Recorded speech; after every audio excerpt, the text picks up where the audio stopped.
Sophie Cunningham owned J.C. Sheldon from the same game that Marina Mabrey did the massive body slam into Caitlin Clark on. She still owns J.C. She still owns J.C. Sheldon. And what's great is she's got a great sense of humor about it, and she's not shy about it. I mean, what are they going to do? But here's what they missed completely, and what I've been filtering through the noise to uncover. Sophie Cunningham didn't just own J.C. Sheldon on that rookie card, she accidentally exposed the blueprint for the most revolutionary player brand transformation the WNBA has ever seen. And the league's response? They're fining her into millionaire status.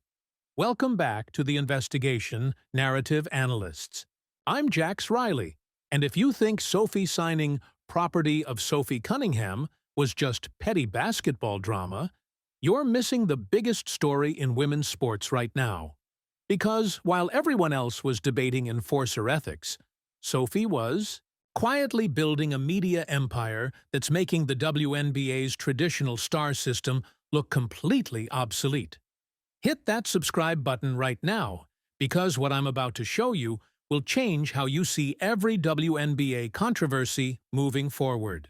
The temperature of the online conversation suggests something far bigger is happening here, and the digital breadcrumbs lead to a business model that's absolutely genius.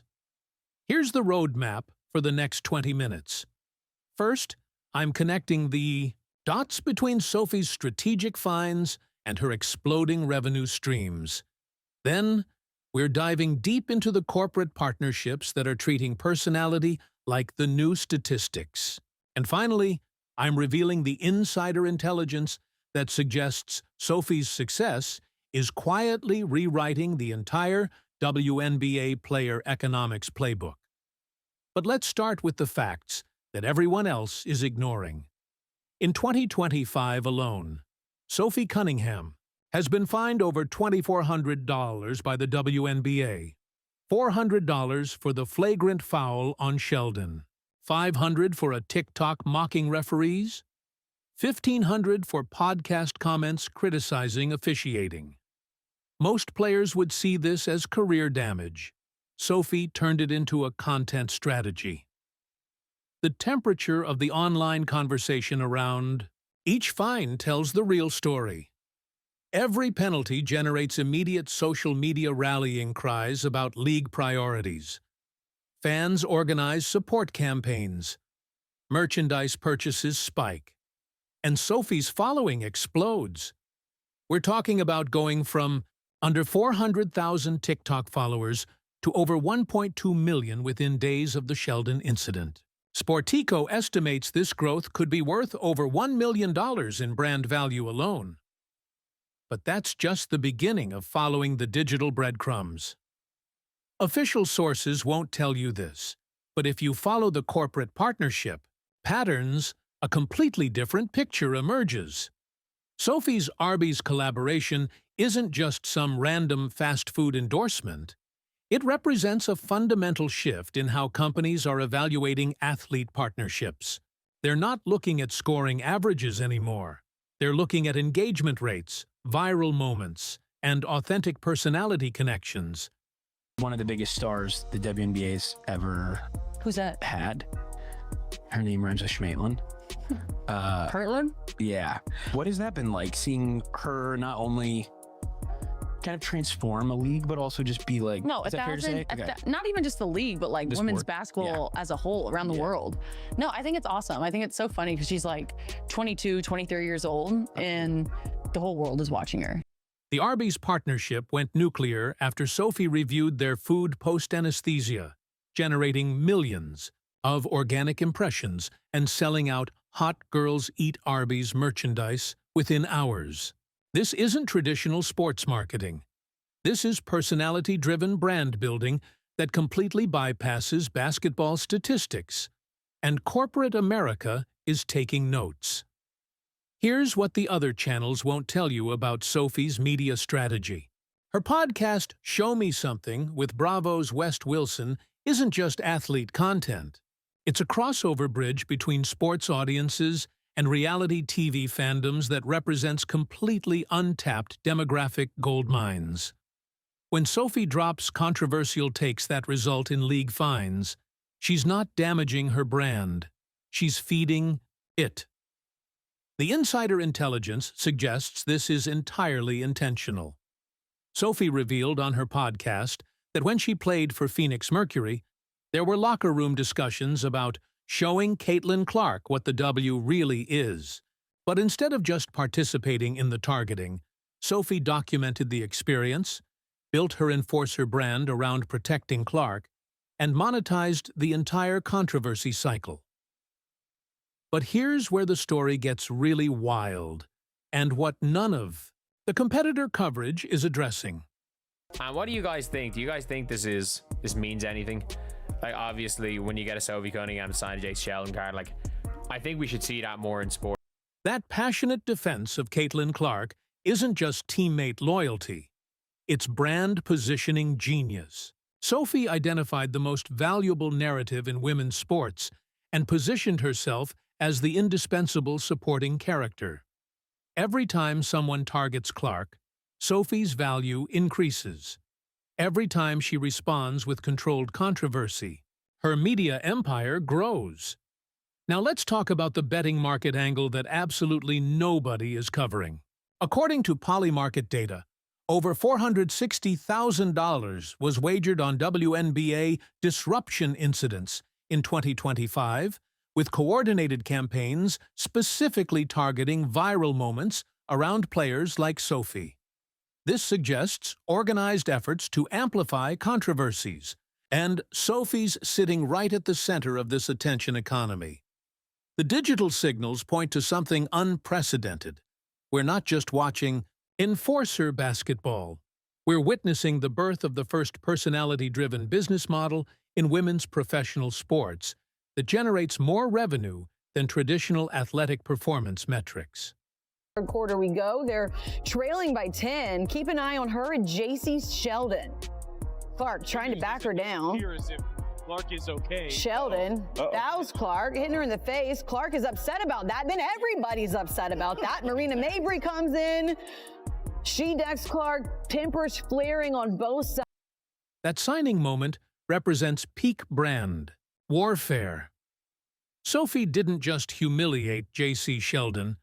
She created the perfect meme ecosystem that her business model feeds on. The visual of Sophie laughing while signing, Lexi Hull's reaction, the property of phrase becoming merchandise-worthy, and the underlying rivalry narrative that generates millions of additional impressions across platforms. But the story doesn't end there, because the institutional response reveals everything. The Indiana Fever organization has fully embraced Sophie's controversial brand as part of their marketing strategy. They're using Salesforce's AI-driven personalization to target fans specifically interested in Sophie content. This represents institutional support for calculated controversy as a business strategy. The league might be fining her, but her own team is amplifying her empire. Okay, now let's get into rumor territory. Nothing is officially confirmed, but the online chatter is too loud to ignore. Multiple industry sources suggest Sophie's success has influenced the Indiana Fever's entire roster construction philosophy. They're specifically seeking players with edge and personality to complement Caitlin Clark's superstar status, moving away from traditional role-player archetypes. Reading the signals from front office movements and player acquisition patterns, there's evidence that other teams are evaluating tough players in trades and signing specifically for protection roles rather than traditional basketball metrics. Sophie created a new position archetype, and the entire league is adapting. She's got all the aura right now, all of it. Got the podcast, and a damn good one. I mean, when's the next podcast drop? News is getting slow. There's got to be at least 3 or 4 good things in every Sophie Cunningham podcast. Sophie's authentic frustration with officiating inconsistencies isn't just player complaints. It's content gold that generates engagement through calculated risk-taking. Each controversial statement builds her unapologetic brand while maintaining fan support. And the league's fines? They're inadvertently funding her media empire expansion. Here's the angle nobody's covering about the betting market implications. The $460,000 in organized wagering on WNBA disruption incidents suggests coordinated campaigns to create viral moments. Sophie's responses to targeting generate predictable engagement patterns that can be monetized through both official partnerships and unofficial market dynamics. The temperature of the corporate partnership landscape is shifting dramatically. Companies are moving toward personality-driven athletes rather than statistical performers. Sophie's engagement rates outperform traditional WNBA stars in crucial demographics, particularly the 18 to 34 female audience that drives consumer spending in key categories. But here's what they missed that's absolutely crucial to understanding. Sophie's business model. The podcast ecosystem is becoming the primary revenue driver for WNBA player brands. Traditional media appearances generate limited engagement, but unfiltered podcast content creates direct fan relationships that translate into merchandise sales, partnership opportunities, and long-term brand value. Sophie's Show Me Something generates more controversy and engagement than any traditional sports media coverage. Tossed. And it was 2-on-1. Yeah, I got tossed. Did she? Yeah. Yeah. Then we're good. But so in a situation like that, does Kaylin come up to you after and say like, because the internet whole thing was, look at fucking Sophie sticking up for Kaylin, like this is dope. But I was. No, I know you were. But in the locker room, I think she was like, finally, you know, like finally someone else. I was like, dude, I got you. Like but I think that kind of had our team come together as a whole. And it's like, no, we gotta have like, it was awesome. Yeah, no, it really was though. Like, I feel like everyone was like, you know, like we do have to protect each other. That locker room moment with Caitlin saying, finally, someone, represents more than team unity. It's validation of Sophie's strategic positioning as the indispensable protector. And the team chemistry that resulted from Sophie's protective actions creates content opportunities that extend far beyond basketball performance. The competitive. Intelligence reveals Sophie's network extends across multiple influence nodes. Pat McAfee's mainstream sports media coverage, West Wilson's Bravo reality TV audience, Arby's corporate marketing reach, Indiana Fever's AI-driven fan engagement systems. Each amplifies her content to different demographics, creating a multimedia empire that transcends traditional sports boundaries.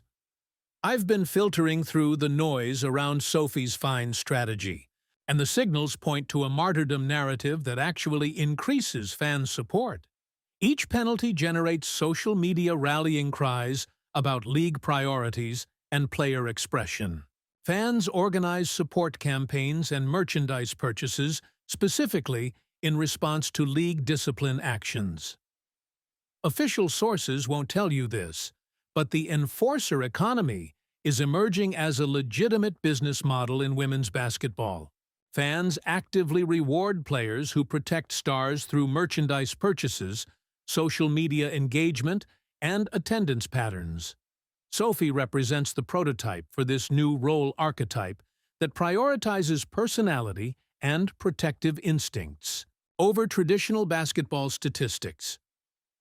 The betting market data suggests this trend will accelerate as organized campaigns continue, targeting viral moments around specific players. The economic incentives for calculated controversy increase. Sophie's positioned herself perfectly at the intersection of authentic personality and strategic business development. But what's fact and what's speculation about the policy implications? Let's break it down. The league officials privately acknowledge the need for better superstar protection following the Clark incidents. Sophie's enforcer success could influence WNBA rule changes and officiating standards, giving her indirectly policy influence that extends her brand value beyond entertainment into institutional impact. The digital breadcrumbs suggest Sophie's media empire influence extends to roster construction across the league. Teams are specifically seeking players with edge and personality rather than traditional role players. This represents a fundamental shift in player valuation that Sophie pioneered through her brand development strategy. Here's what the insider intelligence reveals about the future trajectory. Sophie's success is creating a template that other players are actively studying and implementing.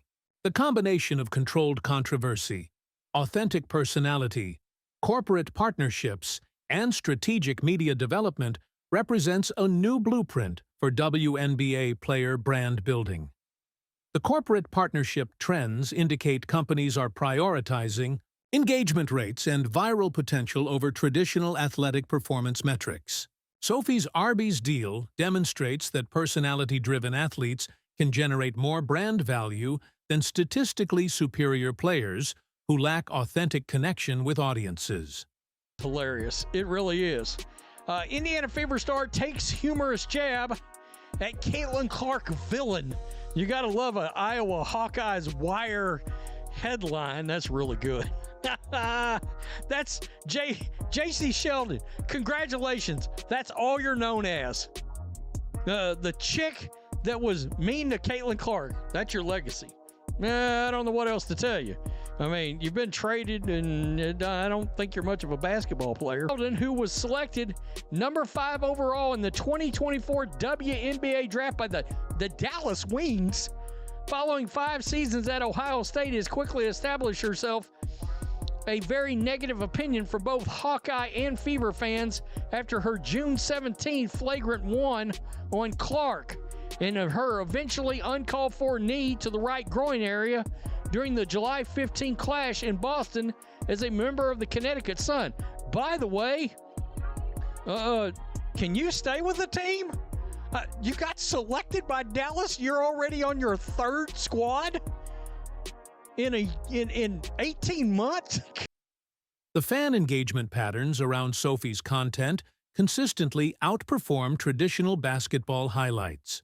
Videos featuring controversy and personality generate 600,000+ views versus standard game clips averaging 50,000 to 100,000 views.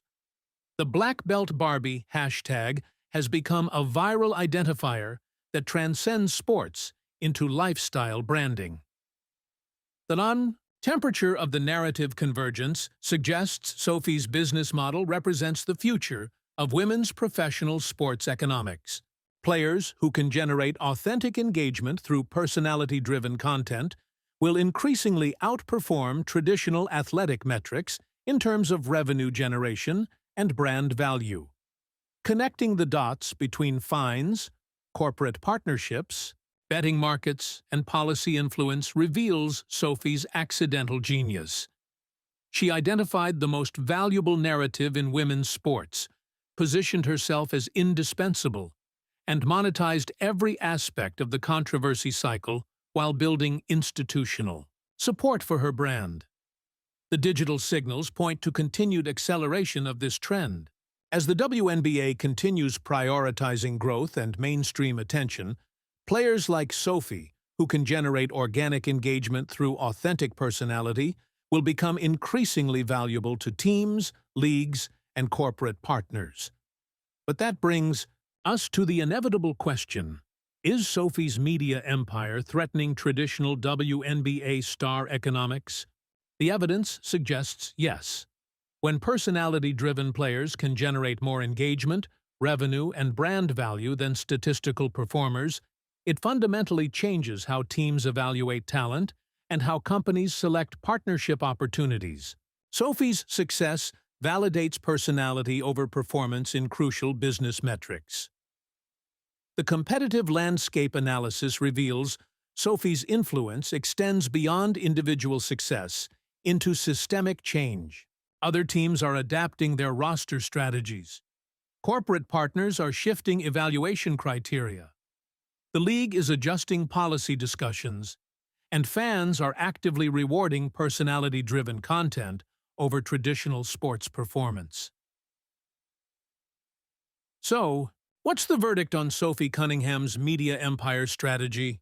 The insider intelligence suggests she accidentally discovered the most valuable business model in women's professional sports. By combining authentic personality, strategic controversy, corporate partnerships, and protective instincts around the league's biggest star, she created a revenue stream that bypasses traditional athletic performance entirely. The temperature of the online conversation validates this approach. Every fine generates support. Every controversial statement builds brand value. Every protective action toward Caitlin Clark increases her market position. Sophie turned WNBA penalties into profit centers and league controversy into corporate partnerships. The digital breadcrumbs lead to one conclusion. Sophie Cunningham didn't just become an enforcer. She became the prototype for the future of WNBA player economics, where personality, authenticity, and strategic brand development matter more than traditional basketball statistics. And if you're still thinking this is just about basketball drama, you're missing the most important story in women's sports right now. Sophie's media empire represents a fundamental shift in how professional athletes build value, generate revenue, and influence institutional change through authentic personality and strategic controversy management. That's the investigation, narrative analysts. The evidence is overwhelming that Sophie Cunningham accidentally revolutionized WNBA player brand building while everyone else was debating enforcer ethics. Her fines aren't penalties. They're investments in a media empire that's rewriting the economics of women's professional sports. What do you think about Sophie's media empire strategy? Are her fines actually funding the future of WNBA player economics? Drop your analysis in the comments below. I want to hear how you're reading these digital signals.